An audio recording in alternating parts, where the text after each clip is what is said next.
Welcome to another episode of Quick Question with top producing Twin Cities Realtor Dave Oswald. Now, join Dave as he answers your questions about residential real estate. Now, here's one of the toughest questions I'm ever asked, and it's usually well into the house sale process. And here it is. How can you represent me as the seller and represent the buyer of my home? It's a good question.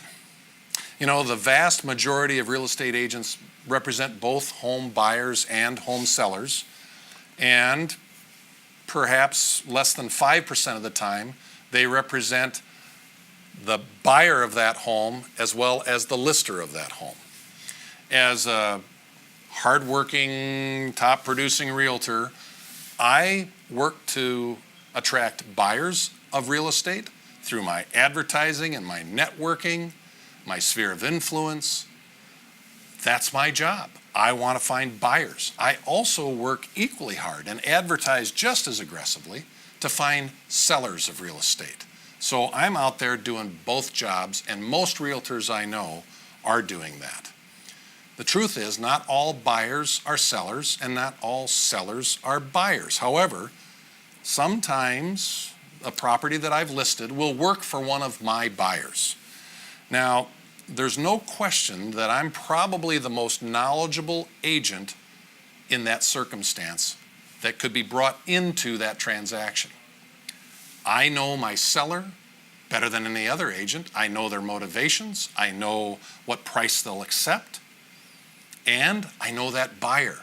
I know the buyer's motivations. And I know how much they're willing to pay. Nobody could know more about that property and that situation than I do. But do I know too much? Richard Tucker is a Coldwell Banker branch vice president and is the immediate past president of the St. Paul Area Association of Realtors, and he's a 30-year veteran of the real estate industry. He's an expert on the subject of dual agency. So Richard, how would you answer that question? That's a very tough question, David, and one of those situations that you will get into from time to time. I think one of the things to take a moment and step back is to think about, how did we get to this point?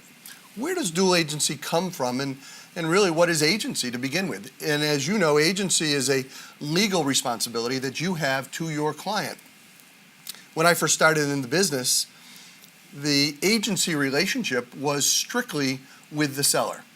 And so as the listing agent, I had a fiduciary responsibility to the seller, and the agent who represented or worked with, and I shouldn't have used that term represented, but who worked with the buyer, was actually a sub-agent and owed their fiduciary responsibilities back to the listing agent and back to the homeowner, even though they may have spent the last 3 weeks driving around with the buyer in their car and had the motivation and the understanding of what the buyer was looking for. But their fiduciary responsibilities used to run all the way back to the seller. And so they were a sub-agent. So why did that change? In the 90s, there was a movement that came afoot in terms of consumer protection, quite frankly, that evolved to create a new concept called buyer agency, buyer representation, because the feeling was, and quite honestly it was true, that buyers believed that the agent they were working with did in fact represent them. But the reality was they didn't. And so we went through this change, and in the mid-90s we began to develop a thing called buyer agency. So now we have, when you meet a client or a customer who is going to become a client, you sit down, and as an agent, one of the very first things you do is you sit down and say to them, there are a number of forms of agency, and I can represent you.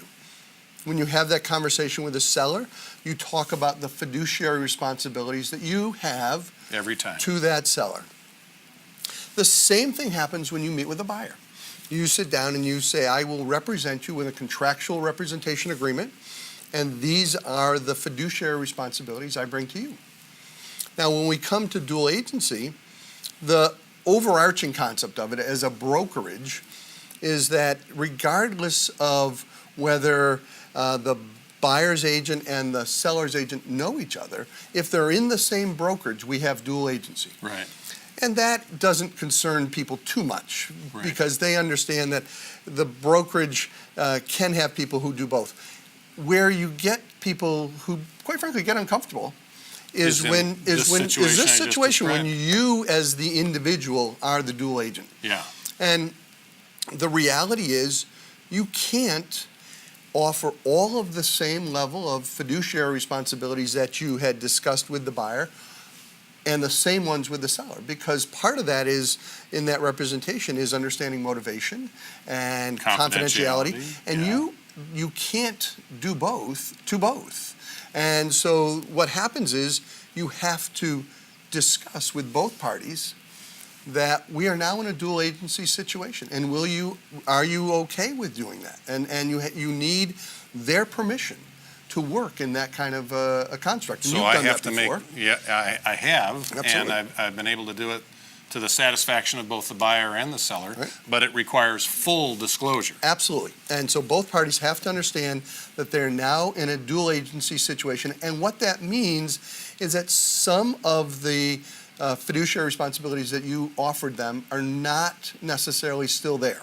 And they need to understand that, for example, you can't discuss motivation of the seller with the buyer or vice versa. That's no longer something that you could do.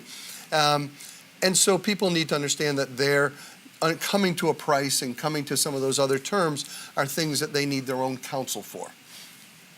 Most times, buyers and sellers are quite comfortable with it because they understand that you aren't determining the price for either party, Right. but they're determining the price, and so they're usually quite comfortable with it. But you will get certain situations where they would be uncomfortable, and in those situations, you would say to them that I would recommend somebody else to represent your interest in the transaction.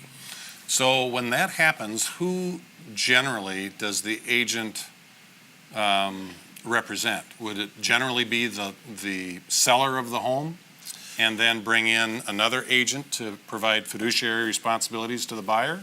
It really depends. I have seen it done both ways. I would say the majority of the time, I think I see it where they continue with the seller and ask someone else to write up the purchase agreement. Right. But I have seen it done the other way as well. Okay.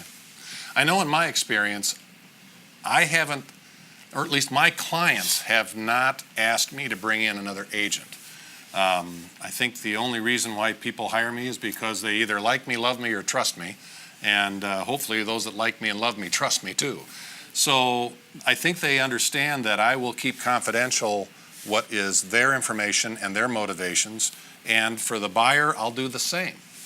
But there may come a time where somebody is uncomfortable, Okay. and you have to make that decision as to who's the most uncomfortable, and that person probably should be represented by somebody else. I think that's the best way to approach that. And as I say, it doesn't happen very often. But at the end of the day, you want to make sure that you are making the client and both sides of this equation comfortable, happy with the way it's proceeding, feeling as though their interests are represented. And as I say, a lot of times they're absolutely fine, but there are occasions where in the best interest of them that you're going to ask someone else to step in. You know, it might be a long answer to a quick question, but it's an important answer, and it's something you should consider, maybe even before you hire that realtor. So, how can you represent me as a seller and represent the buyer of my home? I think you've heard a very solid answer from an expert in the business. Thank you, Richard, for taking the time. And I look forward to seeing you next time with another quick question. Have a quick question about residential real estate? Email it to us at quickquestion@daveoswaldhomes.com.